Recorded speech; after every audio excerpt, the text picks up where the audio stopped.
What's up, guys? It is Prescott season, back again with another video. In this one, we will be doing our final preparations for Infinity War, which I technically kind of not really going to see tonight. What I'm going to be doing is I'm going to a 31-hour marathon where they're playing all the origin stories. So, Iron Man 1, Thor, Captain America, the First Avenger, all those stories, as well as the first and second Avengers leading up to the midnight premiere of Infinity War tomorrow night.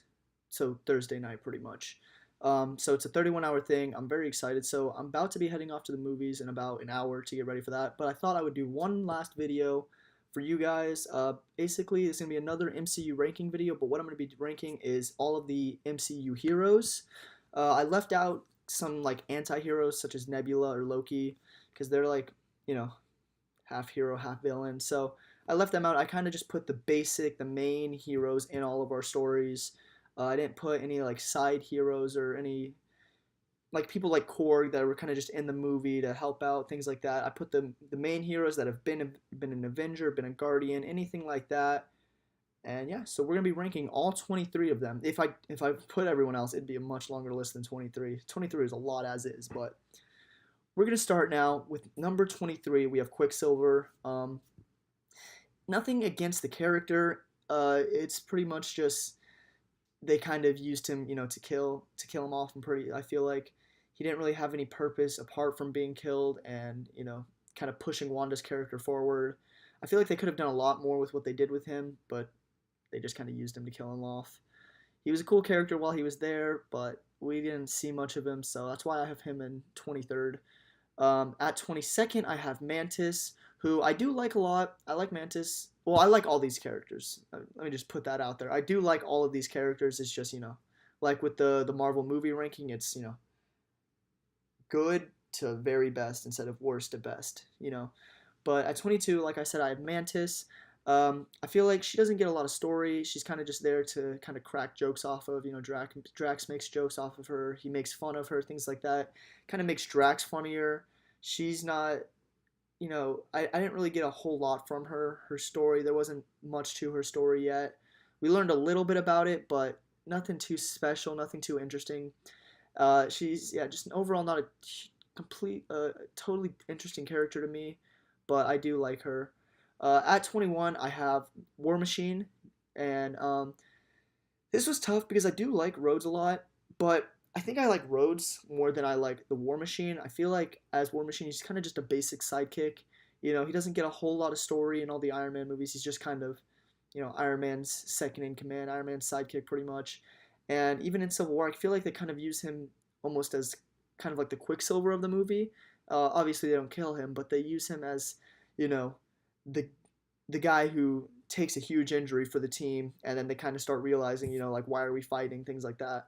He's kind of just like a safe character that they can use to kind of give something like that, give a huge injury to, and people aren't going to freak out. If you were to try to like paralyze Captain America, obviously people wouldn't like that. War Machine's a more safe bet. I feel like he's just kind of like a safe character, nothing too special about him. At 20, I have Groot, which, people might not agree with. I enjoyed Groot when I first started watching the movie. I liked the whole I am Groot. I thought that was funny. And then it got to a point where it just kind of got old, especially after I rewatched Guardians of the Galaxy. I've watched the movie multiple times. When I rewatch it, it's just like, I am Groot. Yeah, we get it. It's just like, it starts to get old to me a little bit.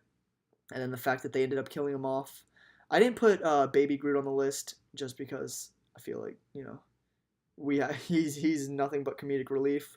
But yeah, Groot, he got old to me. It was funny when I first saw him when he first time I watched Guardians. After rewatching it a bunch of times, it just kind of got old to me. I'm not a huge fan, especially now that he's gone.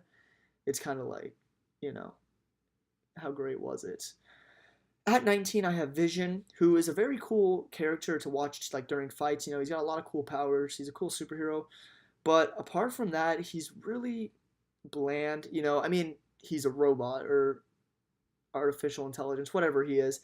It's not like he's a human, has human emotions, things like that. So it's kind of hard for him to not be super bland. But I just he kind of in Civil War I was Team Cap if you couldn't guess, but the fact that he was, he was right about all the things he was saying kind of pissed me off a little bit, which I know is a little petty of me, but Vision just kind of dull character in my opinion, apart from his fighting. So there's that.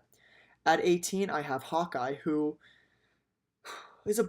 I hate putting him this low because I really do like Hawkeye. I think he's such an underrated character, and they did a lot with his character. Honestly, of like personally giving him the family and pretty much making him the most human Avenger there is. Actually giving him a family apart from Tony having Pepper, but a character that I wouldn't expect to have such a deep backstory, having a huge family that he's kept secret to protect them, I thought was really cool. So I do like Hawkeye, and he's honestly I think very underrated. He was fun to watch in Civil War, the whole scene where he's fighting Iron Man and um, you know, Iron Man dodges and shoots all those arrows, and he's like, "Oh, you missed," and I guess there's a first time for everything. And Hawkeye responds with "Made you look," and then the cars fall on top of Iron Man. I love that scene. He's his one liners aren't like his one liners are good. I enjoy Hawkeye. He's an underrated character. How badass can you be if you're just shooting bow and arrows compared to people like Iron Man, Captain America, Hulk? Obviously you're the weak link. There we go, weak link in the Avengers, but he still holds his own out there. I really do like Hawkeye. At 17, I have Rocket Raccoon, who is another character I like a lot. And I like that they gave him the story. He's not just this angry guy all the time. He's very sensitive. You see that in both Guardians of the Galaxy and Volume 2. But the reason why I have him so low is because of what they did with his character in Volume 2. They kind of gave him almost a rivalry with Peter Quill, and he just came off as annoying to me in Guardians of the Galaxy 2. And it just felt weird. It felt like they were breaking up the Guardians almost, him and Peter, when they were fighting and all that. And it just pissed me off a lot. I didn't really like what they did with Rocket's character in the beginning of Volume 2. He redeemed himself towards the end, but even then, that kind of just set me off for a long time because of that. So at 16, I have Yondu, who I like Yondu a lot as well. Very bummed that they killed him in Volume 2, but it was a very, very good scene. I loved that scene so much, such a heartwarming scene between him and Peter. And I love the actor that plays Yondu, so it's just even better. I like Yondu a lot. I like his arrow whistle thing he has. That was really cool to see. But yeah. At 15, probably another shocker, I have Thor. And the reason why I have Thor so low is because of his first two movies and even, the Avengers.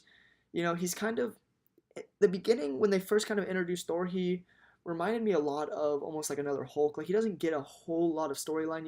You get the Jane Foster storyline, but to me that was not interesting at all. I did not enjoy Jane Foster at all, the way they did her in the MCU. And just overall, I feel like apart from Ragnarok, like Thor didn't have a lot of character development, but Ragnarok completely, like, honestly saved his character in my opinion. I love Ragnarok a lot. I love the way they did Thor in Ragnarok, but up until then, I was not a huge fan of Thor and his character. Now at 14, I have the Falcon, Sam Wilson. And I really do. I like the Falcon a lot. He was introduced in my favorite movie, The Winter Soldier, so that's a little bonus for him, I guess.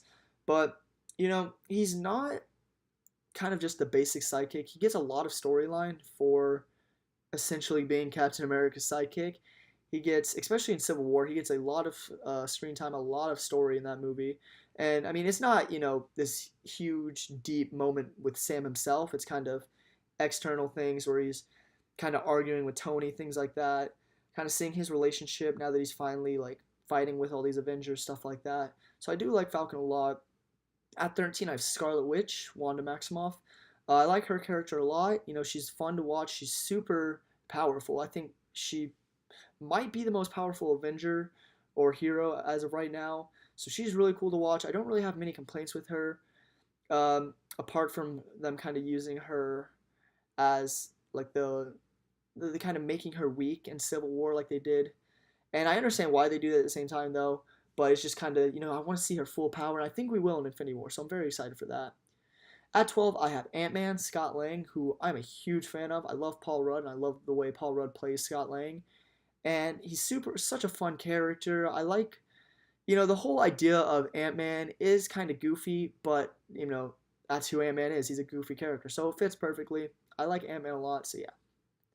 At 11, I have Gamora, who is just all around such a badass. Gamora is awesome. She is such a cool character. I love her and Peter's relationship because it's not, after the first one, it's not like they became a relationship and they're, set together for Volume 2. In Volume 2, they're still kind of discovering their relationship a little bit, which I like that they didn't just get it over with right away. They developed it a lot more, and I really like that about what they did with the two characters. And now to the top 10. First, at number 10, I have Drax the Destroyer, who I love so much. He, in my opinion, was probably the funniest character in Guardians of the Galaxy just because of the way his humor is. He was such a shock to me. I really did not think I'd like him, especially when I found out Batista was playing him. I was like, huh, that that seems like it's gonna be weird, but it fit perfectly. He's such a cool character. He's such a fun character. I'm a little worried about him for Infinity War because of his whole, beef with Thanos, but we're gonna see how it goes. I do like Drax a lot though, so hopefully we don't lose him just yet. At number 9, I have Black Widow, Natasha Romanoff, who I would easily place a lot higher if they weren't so back and forth with the writing of her character. When I first watched Avengers, I was convinced her and Clint were going to eventually have a thing together. And then, obviously they introduced the idea of Clint's family later on. But after Winter Soldier, I thought, oh, maybe, Natasha and Steve might go into a relationship type thing. And then that kind of was never spoken of again. And then in Age of Ultron, they finally, I think, settled on Bruce and Natasha. So she would be a lot higher if it wasn't the whole back and forth with the way they were writing her. It just seemed like they wanted to give the Avengers a love interest, but she was the only girl on the team at the time, so they just threw Natasha at them. I don't know, it just seemed weird, but I'm glad that they finally are sticking with Natasha and Bruce, so I'm okay with that now. At number 8, I have Doctor Strange, who I really enjoyed that movie a lot more than I was expecting. I like the way Benedict Cumberbatch plays Steven. Overall, just a fun character. He's kind of like Iron Man, almost, just not as quirky. He's just, that kind of big, self-righteous guy, thinks he's the shit. And, he's a fun superhero to watch. He's got super cool powers. I love the Doctor Strange movie and the way they, bend reality, all that. I think that's awesome. So I like the way he fights, his powers, all that. So yeah, I like Doctor Strange a lot. And at 7, I have Hulk, Bruce Banner. Um, so before, well, after the Avengers, I really didn't care for Hulk much. He was just kind of, the big beat him up kind of guy. He didn't really have a whole lot of story. Even Bruce didn't have a lot of story in the first Avenger, apart from the whole "I'm always angry" thing, which that wasn't too special. That was cool, I guess, but that's whatever. But after Ragnarok, I really enjoyed what they did with Bruce and the Hulk as in total. Like, they gave Hulk some characterization. He's been Hulk for 2 years, so he's starting to learn how to speak normally almost. And I like that they did that. You get a lot more characterization for the Hulk and Bruce. You see the difference between the two. Bruce doesn't have control of the Hulk anymore. I like that they did that. And it was just really interesting what they did with him in Ragnarok, and that's why I put him so much higher than I probably would have if Ragnarok had not happened. At 6, I have James Buchanan Barnes, Bucky, um, who I love. I loved him as, the Winter Soldier, the bad guy, and I love him as a hero as well. He's just a super fun character. I like how Cap kind of plays off of him, how Cap is so set on keeping him safe because they've been best friends for so long. I like that a lot, so I do like Bucky a whole lot. Now to the top 5. At number 5, we have Black Panther, T'Challa. I like what they've done with him in such a short time. He got Civil War, he was introduced, but obviously I wasn't expecting a whole lot of story from him since, it was a Captain America movie and it was his introduction movie. But they did a lot with him. He was so wrapped up with vengeance in the beginning of the movie, and at the end he ends up saving Zemo's life, which I really liked. You see his development in such a packed movie. I thought was really cool, and then they continue to grow on that in Black Panther. He's always trusted his father, just to find out that his father wasn't this great man that he always thought he was, and he has to kind of become his own king. I like that they did it a lot with T'Challa. I'm so excited for the future of his character because he's awesome. The Black Panther is great, so very excited what they do with Black Panther and T'Challa in the future. At number 4, I have Spider-Man, Peter Parker, who I think Tom Holland is the best Spider-Man we've had. So I love him. I love him so much. He's such a fun character, such a fun Spider-Man, and he's, you get the teenager vibe from him. He's at heart, he's just a kid, and you can sense that, you can tell, and I love that that's what they're doing with this Spider-Man.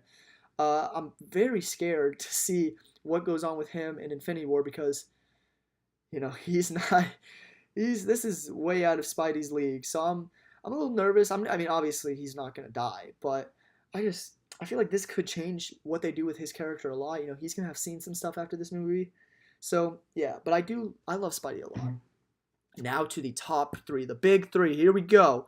At number three, I have Star-Lord, Peter Quill, who, going into the Guardians of the Galaxy movie, because I'm not a huge reader of the comics. I know the basic stuff about the comics. I've started to learn a lot more as time has gone on. But when Guardians was announced, I did not know a single one of them. And I watched that movie and completely fell in love with Star-Lord. He was so funny to me. He reminds me a lot of Iron Man as well, like I was saying with Doctor Strange. But he's such a fun character, and he's honestly a pretty big badass as well. I love the whole thing with him and Ego in Volume 2. I love his development through that movie. And just overall, I love Peter Quill a lot. I'm excited to see him interact with Iron Man in this movie. At number two, I have said Iron Man, Tony Stark, who, it's Tony Stark. He's freaking amazing. He's awesome. It's just, there's nothing really bad you can say about Tony Stark. He's played by Robert Downey Jr., who is pretty much Tony Stark in real life. And, Iron Man's just a fun character. He's the heart of the team. He has been for 10 years. He's what built up this universe. And there's really nothing bad I could say about Tony Stark. I love him as a character. And with that, that's going to lead into my number one favorite Marvel Cinematic Universe hero. If you hadn't guessed it already, it is Captain America, Steve Rogers. And, like I said in my movie ranking, he is the hero that got me into superheroes as a whole. He's kind of been there, for me at least, he's been my beginning. I started with the Winter Soldier, not the Winter Soldier, the first Avenger, so that was the first movie I saw, and, it's always been Cap for me. I've loved what they've done with this character, having him be this war hero, going to have to fight his best friend, now having to fight the Avengers, and I'm so excited to see what they kind of wrap his story up with in Avengers 3 and 4. Just overall, I love Cap. Sucks that we're gonna have to see him go, or Chris Evans, Captain America. I think Bucky will take up the mantle once Steve is gone, but it sucks that Chris Evans is done as Cap. It's been a great run, but yeah, that's going to do it for my ranking. If you let me know down below what your guys' ranking is. If you guys disagree with any of mine, let me know in the comments below. We can start a discussion, go back and forth with it. I want to hear your guys' opinions about this. If you enjoyed the video, please go ahead and give it a like and subscribe for more content just like this. That is all. I will see you guys next time. Thank you.